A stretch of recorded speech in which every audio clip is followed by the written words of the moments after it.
Again, good morning. So before tayo mag-start, magpakilala muna ako. So by the way, my name is Glio Saperon. I'm 25 years old, seafarer, licensed deck officer, senior marketing director dito sa IMG, and also a financial educator as well. Who we are? So we are IMG, or the International Marketing Group. So we are one of the biggest and fastest growing financial services companies in the Philippines. We assist people who want to help themselves achieve financial freedom through financial education and building a proper financial foundation. So dito sa IMG, no, hindi tayo networking company. IMG is para siyang school wherein you will learn a lot of things in terms of financial education. Kasi nga naman, di ba, sa school, bira lang talaga may turo ang financial education. So we have established partnerships with the biggest companies in the financial industry as financial brokerage. So in IMG, financial company siya, at the same time, financial brokerage. Ito po yung main office natin dito sa 9th floor, Kings Court, Building 1, Chino Rosas Avenue, Makati City. So may mga different branches din tayo sa Pilipinas, like sa IMG Cebu, Davao, CDO, and meron din tayo sa iba't ibang panig ng mundo kasi worldwide tayo, international. Meron tayo sa IMG The World Center, IMG Dubai, IMG Singapore, IMG Hong Kong, IMG Macau, and any other parts of Europe. A global campaign for financial education. So sa nakikita nyo sa screen, 30M by 30. Ang ibig sabihin yan, we're aiming to educate 30 million families by 2030. So kayo na nandito sa Zoom, mas kabilang na kayo sa tracker namin na 4.1 million. So yan yung financial education movement natin dito sa IMG. So kagaya ng sa school, syempre pag ang school may mga libro yan, di ba? So dito sa IMG, since we are educating about financial, so may mga books din tayo. Kagaya ng The Secret to Saving and Building Your Future, Become Your Own Financial Educator. So isa sa mga co-author niyan is si Brother Bo Sanchez. So may mga different financial centers din tayo, no? Kagaya ng nabanggit ko kanina. Meron din tayo sa Paris, Den Haag, Barcelona, Milan, Belgium, London, and any other parts of the world. So financial education is not just for the wealthy. It is for everyone. So tama nga naman, di ba? Either kung mayaman tayo or mahirap, kailangan natin ng financial education. Okay, punta natin sa main topic natin na building your future, taking control of your money. So minsan sa ating pang-araw-araw na buhay, hindi na natin namamalayan na kinokontrol na pala tayo ng pera natin. So in this webinar, you will learn a lot of things in terms of how to build your solid financial foundation, what is the good investment, and also what is the right healthcare and insurance for you. So, ituturo ko muna kung paano nga ba mag-build ng solid financial foundation. Kumbaga, sa pagpapagawa ng bahay, so you must build it from the ground up. So wala naman nagpapatay ng bahay, di ba, na mauuna ang bubong kesa sa ground. So ang pinaka first step natin or yung pinaka pundasyon sa ating solid financial foundation is proper healthcare. So mahalaga na magkaroon ng proper healthcare, especially nowadays. So ang mahal ng magkasakit, di ba? So yung sakit pa naman ngayon is para siyang technology, nagle-level up. So dati na simpleng sakit lang, ubo, lagnat. Ngayon, COVID na agad.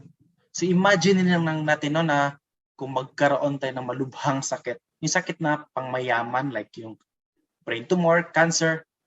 So kung wala tayong proper healthcare, so saan tayo kukuha ng perang panggastos natin sa ating pagpapagamot sa hospital? So kaya madaming mga Filipinos ang namamatay di dahil sa sakit, kundi kakulangan sa pera sa pagpapagamot sa hospital. Okay? So kailangan may proper healthcare tayo. Napakahalaga po niyan. Next is life protection or life insurance. So sa life insurance naman, kumuha tayo niyan, lalo na kung breadwinner tayo sa ating pamilya. Kasi kung mahal natin yung pamilya natin, dapat may life insurance tayo kasi in case na bigla tayong kinuha ni Lord or may mangyari sa atin, may instant cash or income replacement silang matatanggap. Okay? So hindi agad sila mamumulubi kung wala na tayo dito sa mundong ito. Lalo na kung baon tayo sa utang. Okay? So again, if you love your family, dapat may life insurance tayo. Next is debt management. paano natin i-manage yung mga utang natin. So madami mga Filipinos, especially nowadays, ang nabubuhay dahil lang sa utang. Pero may good news tayo. So hindi pala lahat ng klase ng utang ay masama. There's what we call the good debt and the bad debt. Okay? So example ng good debt is yung nangutang tayo sa bangko to put up a business. Siyempre, may pera pa rin bumabalik sa atin pag may business tayo. Okay?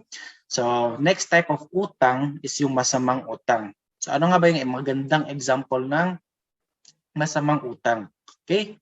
So example dyan is yung nangutang tayo sa kakilala natin para magkaroon tayo ng bonggang binyag, kasal, birthday celebration, no? Grabe yung celebration ngayon, bonggang-bongga. Pero kinabukasan, nga na naman ulit. Wala na namang pera. So, babalik ulit tayo sa cycle ng pangungutang. Okay? So, as much as possible, kailangan nating i-reduce yung liabilities natin. Okay? So, we need to manage our debt. Next is emergency fund. Okay? So, mahalaga na magkaroon ng emergency fund, especially ngayon. So, ang dami ng emergencies na nangyayari sa mundong ito. Like yung baha, lindol, sunog, di ba, or pandemic. So, kailangan magkaroon tayo ng emergency funds, usually 3 to 6 times of our monthly salary. So, let's say if you have a monthly salary of 20,000 pesos, multiplied by 3 to 6, dapat 60,000 pesos to 120,000 pesos dapat yung emergency funds natin. Yan dapat yung laman ng ATM natin or yung nasa bangko na readily available. In case na bigla tayong nasunugan sa bahay, di ba, ma-instant cash tayong makukuha, lalo na kung bigla tayong nawalan ng trabaho dahil sa pandemic. Okay? So, kailangan tayong magkaroon ng emergency funds. Next is build investments. Okay? So, dito sa IMG, tinuturo talaga namin tong solid financial foundation. Na kung saan, sa solid financial foundation, pinaka-last step pala dapat is yung pag-i-invest. So, padami mga Filipinos ang mahilig talaga sa baliktad, di ba? Inuuna nila yung investments kaysa sa proper healthcare. So, ano nga ba yung mangyayari sa atin pag inuuna natin yung investments kaysa sa healthcare and insurance? Okay, no? So, naalala ko na lang dati, yung kasama ko sa barko, yung naipon niya sa pagbabarko is binili niya muna ng sasakyan, ng bahay, ng lupa, tapos dumating sa punto na nagkaroon ng sakit yung kanyang nanay. Tapos yung kanyang nanay is wala palang healthcare. So nagkaroon siya ng malubhang sakit. Tapos sobrang malaki na talaga yung medical bills nila sa hospital. So dumating sa time na binenta na nila yung sasakyan nila and dumating na rin yung punto na muntikan na rin nilang ibenta yung kanilang bahay. So, ganyan yung mangyayari sa atin pag inuuna natin yung investments kaysa sa healthcare. Okay? Saka na tayo mag-proceed sa investments pag may proper healthcare na tayo, may life insurance na tayo, na-manage na natin yung mga debts natin, and may emergency funds na tayo. So, pwede na tayo mag-invest. Sa investments naman, pwede sa stock market, sa mutual funds. So, mamaya i-discuss ko kung ano nga ba yung magandang investments para sa atin. Okay? So, ang pinaka-first step pala talaga dito is kailangan natin matutunang mag-increase ng cash flow or income. So, sa pag-increase naman ng cash flow or income, dapat nating matutunang magkaroon ng sideline or other source of income, di ba? So, especially kung bigla tayong nawala ng trabaho, yung sa primary job natin ngayon, so may another sideline ka pa. So, may pera ka pa rin, di ba? So, kung na-increase na natin yung cash flow natin or yung income, so may sapat na tayo na pera na pambili ng healthcare, life insurance, and investments. Okay? So, ito po yung solid financial foundation. Next is the X-curve. So, how do we create our plan? So, X-curve shows you how to take care of your responsibilities while building your wealth.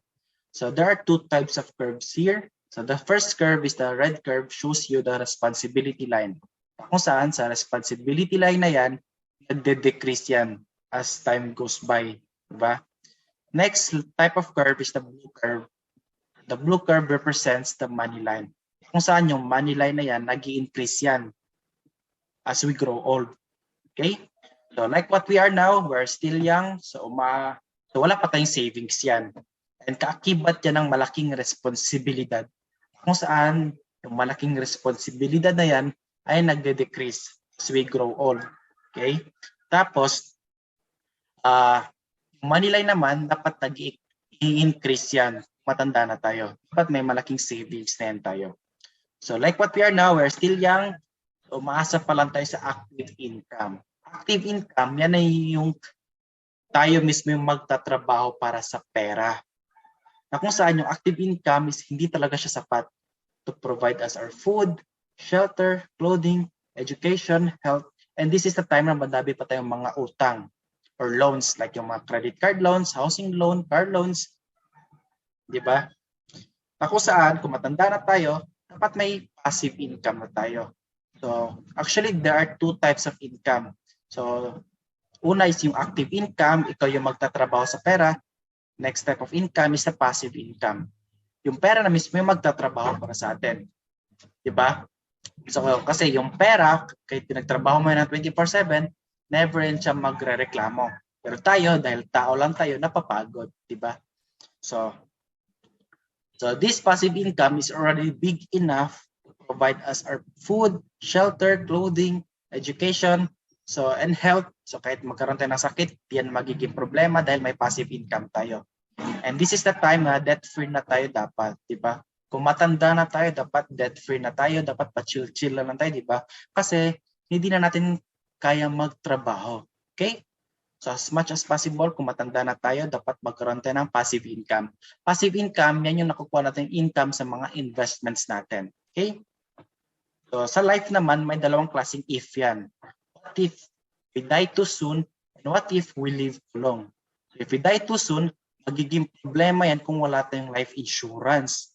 So paano na yung pamilya nating naiwan? Diba? So kailangan may life insurance tayo to protect your family para magkaroon sila ng income replacement kung bigla ka na lang kinuha ni Lord. Okay? So what if we live too long? So magiging problema din yan kasi hindi natin maiwasang magkasakit. At paano na yung retirement funds natin during our retirement years? So hindi na rin siya magiging problema kung may healthcare ka and investments. Diba? Kasi you are already living on interest. Okay? So this is the X curve. So how do we make money work for us? So in this slide, nakikita natin sa background yung pinakalolo natin, si Mr. Albert Einstein. He is the one who formulated the rule of 72, the power of compounding interest. Ano nga ba yung ibig sabihin ng rule of 72? So dividing the number 72 by the interest rate of your savings or investments will give the estimated number of years it will take for your money to double. Let's say, para mas madali nating unawain, you open a savings account in the bank worth 10,000 pesos. So, yung bank yan ay magbibigay ng actually less than 1% yan. Okay? Pero, wag natin gawing complicated. Gawin lang nating 1%. Okay? So, by applying the rule of 72 divided by 1, yung 1 dyan is nanggaling sa interest rate na binigay ng bangko. Okay? So, 72 divided by 1 is 72 years. That means, after 72 years, padodoble yung pera ninyo sa bangko. Diba? Yung 10,000 pesos nyo, magiging 20,000 pesos yan siya after 72 years pa. So let's say you're at the age of 20 right now. Okay? So age 20 plus 72 years is age 92. So grabe, hihintayin pala talaga natin na mag-edad tayo ng 92 years old para doble yung pera natin sa bangko. Siyempre, napakatagal nun, di ba? Baka nga hindi tayo abutin sa ganong edad. So, where to put your money? Okay? So, ikaw ito, may pera ka. Pero hindi mo alam kung saan mo gustong ilagay yung pera mo. Hindi naman sa bank or mutual funds. So, if you're going to put your money in the bank, you will be called depositor and magiging tawag naman magkakaroon ka ng savings account sa bangko. Okay? Tapos yung pera mo sa bangko, i-invest yan dito sa 5. The government securities, commercial papers, stocks and equities, retail loans like credit cards, house car, business loans, and real estate. Kumita ang bangko dyan ng 12%. Okay? So what if naman kung nilagay natin yung pera natin sa mutual funds? Magiging tawag naman sa atin ay shareholder, tapos magiging tawag sa pera natin ay investment. Okay? Tapos yung pera natin sa mutual funds, ilalagay yan dito sa tatlo lang. Diba? Government securities, commercial papers, and stocks and equities. Kasi itong tatlo na to siya, ito yung mas safe, diba? So hindi ilalagay na mutual funds yung pera natin sa pautangan, diba? Sa retail loans.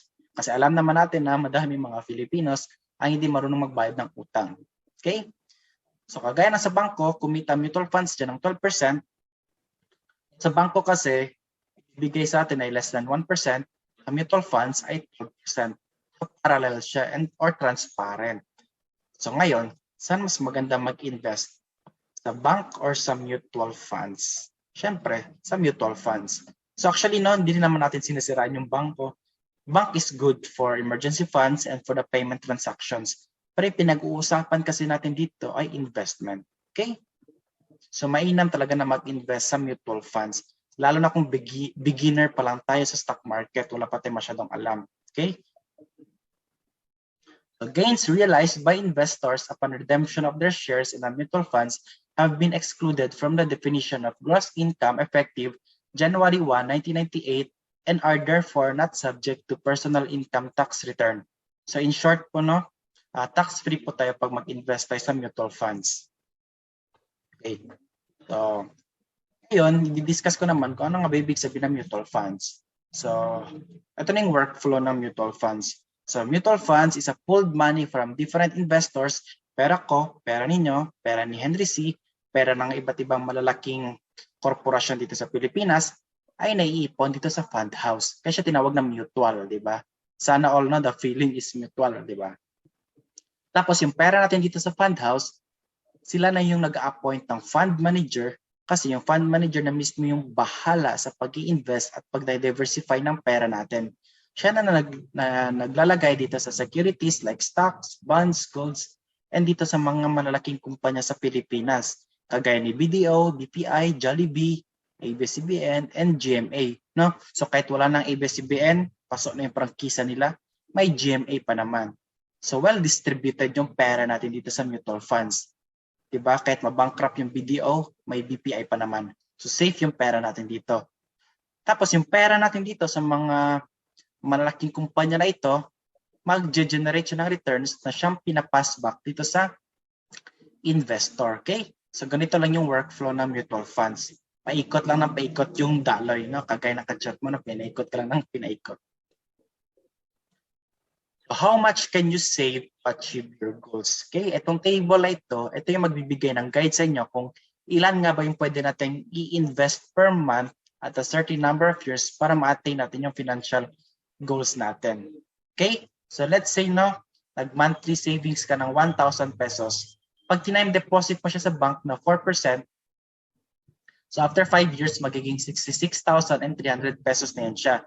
So, huwag kayo mag-expect na after 20 years or 30 years, magiging milyonaryo ka na. Okay? Kasi napakalit lang talaga na interest rate na binibigay ng bangko. So what if naman no, same amount of monthly savings na 1,000 pesos, inilagay natin siya sa mutual funds at 12% interest rate per annum. After 5 years, magiging 80,340 pesos na yan siya. So after 20 years, almost millionaire ka na, no? After 30 years, magiging 3 million na yan siya. So disclaimer lang po tayo, this is for illustrative purposes only and not indicative of any investment. Past performance is no guarantee of future results. So yung naging performance ng market ngayon, last year, is hindi siya magiging kaparehan ng naging performance ng market today. Kasi daily po yan siya. Actually, every hour, every seconds, every minute, nagbabago po yung performance ng market. Okay? Volatile po siya kumbaga. Yourself first. So, ito na yung tinatawag natin na abundance formula. So, isa sa mga nag-formulate abundance formula, si Brother Bo Sanchez. Siya din yung author ng 8 Secrets of Truly Rich. Okay? Siya yung founder din ng Truly Rich Club, si Brother Bo Sanchez.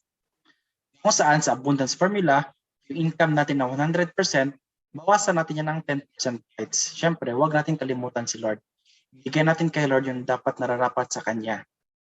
20% yung savings. Yung matitira dyan, na yung expenses and lifestyle na 70%. Mostly sa mga Filipinos, binabaliktad nila yung abundance formula. Ginagawa nila, income minus expenses, yung matitira is savings. What if naman na kung mas malaki pa yung expenses mo kaysa sa income? So yung savings mo is negative. Pag negative savings, ibig sabihin utang na yan. Okay? The next, usaping healthcare na naman. So what is the best healthcare? So healthcare is governed by Health Maintenance Organization or HMO. So may dalawang klase tayo ng healthcare. So the short-term healthcare and the long-term care plan. Okay? So sa short-term healthcare naman, ito yung nakukuha natin benefits as an employee. Yearly natin siya nire-renew. Okay, di ba? Yearly natin siya nagre-renew and yearly yan nag-increase ng premium. Okay? So covered tayo from age 21 to 60. Ito yung mga examples ng short-term healthcare companies dito sa Pilipinas. Like yung Asian Life, Avega, Coco Life, Medicard, FlexiCare. Okay? So on this advantage ng short-term healthcare, so malaki yung coverage niya, no? In terms of like sa mga critical illness, mga dreaded diseases. Pero in case kasi na di tayo nagkasakit this year, so thank you na lang yung binayad natin. So aside na dapat magkaroon tayo ng short-term healthcare, dapat may long-term care plan din tayo. Sa long-term care plan naman, ito yung benefits na nakukuha nyo ngayon mismo until you get old. So covered ka up to ages 61 and beyond. So si Kaiser International lang yung nag-offer ng long-term dito sa Pilipinas. Okay? So actually magkakaroon tayo ng separate video for Kaiser Healthcare. So there are 3 types of room for hospitalization. May executive, may pay ward, and may charity. So dito tayo mapupunta sa charity pag wala tayong healthcare, di ba? Umaasa na lang tayo sa gobyerno. Sabihin natin gumaling tayo sa sakit dito sa charity, like yung pneumonia. Pero paglabas natin, magkakaroon yan tayo ng additional sakit na TB. Kasi dito, prone talaga sa hawaan ng sakit, lalo na yung COVID. Kasi siksikan kayo dito, walang social distancing. So dapat dito tayo sa executive, di ba? Sa executive naman, yan yung pag may healthcare tayo, di ba? So, pa-chill-chill lang tayo dito sa executive. So, safe na safe tayo dito. Okay, so thank you everyone for listening. So, IMG Build Your Future. Your financial educator, Mr. Glio Saberan. So, pwede nyo kong i-add sa Facebook. Search nyo lang Glio Batikan Saberan. So, thank you everyone for listening and God bless.